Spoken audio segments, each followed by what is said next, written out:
ወይዘሮ ይፍቱ ህብስትን ለማስገደል ያደረገችው አልተሳካላትም።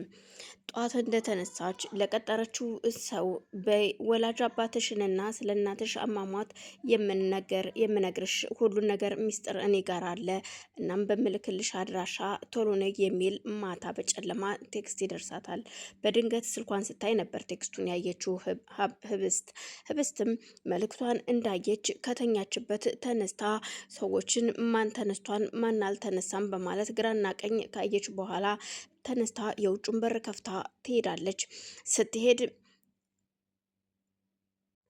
በአምላክ እየተከታተላት ስለነበር ድንገት ስትወጣ ስላያት ተከትሏት ይወጣል። እሷም በጨለማ እየሄደች እያለ ግራ ቀኟን እያማተረች እያየች ነበር። ማንም ሰው ባጠገቧ የለም። ግን የተላከው ሰውም ዘግይቶ ስለነበረ ገና አልደረሰም ነበረ። እሷ ቀድማ ብትደርስም እንኳን ግን ከኋላዋ መጥቶ እየያዛት እናም በአምላክ ህብስትን ምን ልታደርግ ነው በማለት ድምፁን ሳያሰማ ከኋላዋ መጥቶ አይኗንም አፏን ሲይዛት ትደነግጣለች። ያለ አቅምና ያላትና የሌላትን አቅሟን ተጠቅማ ለማስለቀቅ ራሷን ብትሞክርም እሱ በራሱ ፈቃድ ይለቃታል። ህብስትን በመደንገጧ ቆይ ምን እያደረክ ነው በማለት ዙራ ስታየው እሱ መሆኑን ስታቅና ክንንቡን ሲያወርድ ምን እያደረክ ነው በአምላክ ቆይ እኔ ምንድን ያልኩሽ? እንዴት በዚህን ሰዓት ከቤት ወጣሽ? ለምንድን ነው የወጣሽው? ብቻሽን እንዳትውጪ አጉል ሰዓትስ ብዬ አላስጠነቀቅኩሽም ወይ? አንቺ መቼ ነው የምትማሪው ከስህተትሽ? ከዚህ በፊት ያደረግሽው ነገር ለብዙ ነገር ዳርጎሻል። ስለዚህ አሁን ወዴት እየሄድሽ ነው?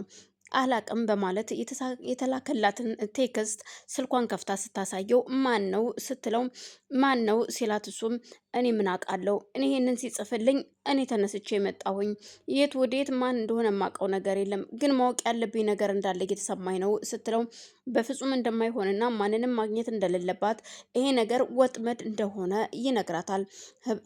ህብስት ግን በፍጹም ይሄ ነገር የሆነ ወጥመድ አይመስለኝም የቤተሰቦችን እውነት ማወቅ እፈልጋለሁ እባክህን ስትለው በፍጹም አይሆንም እንሄድ በማለት ወደ አንድ መንገድ ዳር መብራት ላይ ቁጭ ብለው ከትንሽ ደቂቃ በኋላ ራሳቸውን ነፃ ካደረጉ በኋላም ተነስተው ወደ ቤታቸው ይመጣሉ።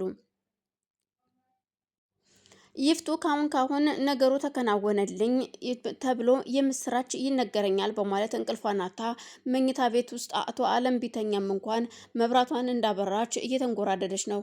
10 ጊዜ አይኗ ከስልኮቿ ላይ አልተነሳም። አይኖቿን ስልኳ ላይ አድርጋ እየተጠባበቀች ነው። ግን ምንም እየተመጣ ምንም አዲስ ነገር እንደሌለ ስታቅ እንዴት እየተረገመ ለምን እስካሁን አልነገረኝም? ለምን አልደወለልኝም? እቺ ልጅ ሄዳለች ወይስ አልሄደችም? ምን እየተካሄደ ይሆን በማለት ግራ ተጋብታ ትጨነቃለች። ስልኳን አስሬ ብታየው ምንም ለውጥ የለውም። ከዛም ከደቂቃዎች በኋላ አቶ አለምም የተኛ መስሎ ሁሉን ነገር እያዳመጣት ስለነበረ በስከ መጨረሻም አይኑን ይገልጥና ቆይ ምን እያደረግሽ ነው ይፍቱ? ምን እየሰራሽ ነው? ለምንድን ነው የማትተኙ? ደግሞ ብቻሽንስ ለምንድን ነው የምታጉመተምችው? ምንድን የተፈጠረ ነገር አለ ወይ ብላትም ምንም የተፈጠረ ነገር እንደሌለና ውሃ ልትጠጣ እንደተነሳች ይነግራታል። እናም ወደ ኪችን ሊሄድ ነው ስትለው ምን ወደ ኪችን አስሄደሽ? ያው እዛ ጋር ውሃ አለ አይደለ እንዴ ሲላት መልስ ስላልነበራት በጣም ጥሩ እሺ አለ እንደ ለካዚ ውሃ በማለት እየተሳደበችም ቢሆን በውስጧ ቁጭ ትላለች። እሱም ተኝ በቃ ሲላት እኮ ቆይ በቃ ተኛለሁ በማለት ግራ ተጋብቶ እሱም የሆነ የምታደርጊው የምትሰሪው ወጥመድ እንዳለ እየታወቀኝ ነው፣ ግን በፍጹም እንዲህ በቀላሉ አንቺ የሆነ ነገር እንድታደርጊ አልፈቅድልሽም፣ ከእኔ ቁጥጥር ውጭ መውጣት የለብሽም በማለት እሷን መከታተል ይጀምራል። አቶ አለም ከደቂቃዎች በኋላ እንድትተኛ ካደረጋት በኋላ መብራቱን ሲያጠፋባት መብራቱን ለምን አጠፋኸው ስትለው መተኛት ስላለብኝ ነው ያጠፋሁት፣ ስለዚህ ምን ፈለግሽ ይላታል። እሷም መብራቱ ባይጠፋ ኑሮ በመጨረሻም ወደ ቤት ከተመለሱ በኋላ ህብስትን ወደ መኝታ ቤቷ እንዳስገባት መጠበቅ እንዳለብኝ ይሰማኛል። እስከዚህ አንቺ ከተኛሽ ሀሳብሽን ጥለሽ ስለምትተኝ እኔም እዚሁ ማደር አለብኝ በማለት እሱም ካጠገቧ ቁጭ እንዳለ አልጋውን እንደተደገፈ እንቅልፍ ይወስደዋል። እሷም ከጎኗ የተኛ ሰው ያለ ሳይመስላት እንደተኛች በጧት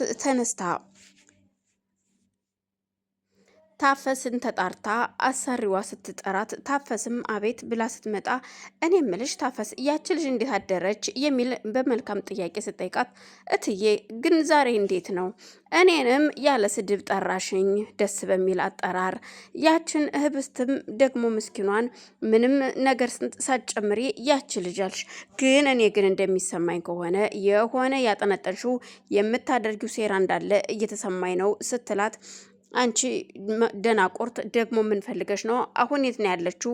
ተኝታ ነው ወይስ አልተኛችም? እስኪ ያት በማለት ስጠይቃት እሷም ቆይ እስኪ ልያት ትተኛ አላወኩም በማለት በአሰሪዋ ንግግር ተገርማ ወደ ህብስት መኝታ ቤት ትሄዳለች። ወደ ህብስት መኝታ ቤት ስትሄድ ድንገት በሩን ከፍታ ስትገባ ሁለቱም ተኝቷል። በድንጋጤ እኔ ሁኜ ነው እህትህ ብትሆን ኑሮ ጉዳችሁ ፈልቶ ነበር ዛሬ ሌላ ሰው ቢከፍተው በሩን በማለት በሩን ከፍታ በሩን በውስጥ በኩል ዘግታ መስኮቱን ከከፈተች በኋላም ቆይ እናንተ ምን ሆናችኋል? ህብስቴ ምንድነው የሆንሽው? በማለት ስትጠራቸው ግራ ተጋብታ እሷም በአምላክንም ከቀሰቀሰችው በኋላ እንዲነሳ ካደረገች በኋላም ሁለቱም ቆይ እናንተ ግን የት እንዳትለያዩ ተጠባብቃችሁ እንዴት እንደዚህ ትተኛላችሁ? በማለት ስጠይቃት ምን እያልሽ ነው ግን? ቆይ ታፈስ ምንድን ነው እንዴ ራሳችሁን ስታችሁ እየተኛችሁት? ደግሞ አንተስ እዚህ ነው እንዴ የምታድረው? በማለት ስጠይቀው አይ በድንገት እንቅልፍ ወስዶ ነው። አሁን ለማንኛውም ሂጂ በማለት አራዎ ደግሞ እናቴ እህትህ ደግሞ ሳትመጣ ጉድ ሳታይ አዎ ልሂድ በማለት ተነስታ በሩን ከፍታ ትዘግታ ታላቸው ወጣ ትሄዳለች። ቆይ ግን በአምላክ ጊዜ ነው እንዲያደርከው ስትለው ህብስት አሁን ዝም ብለሽ ተነሽና ልብስሽን ቀያይሪ የምሄድበት አለኝ ስትለው ወደ ነው የምትሄጂው? ትምህርት ቤት የማስተካከላቸው ጉዳዮች አሉኝ። እሺ ተነሽና ልብስሽን ቀያይሪና እኔም ልነሳ አብረን እንሄዳለን በማለት ተነስቶ ትቷት ወደ ክፍል ይሄዳል።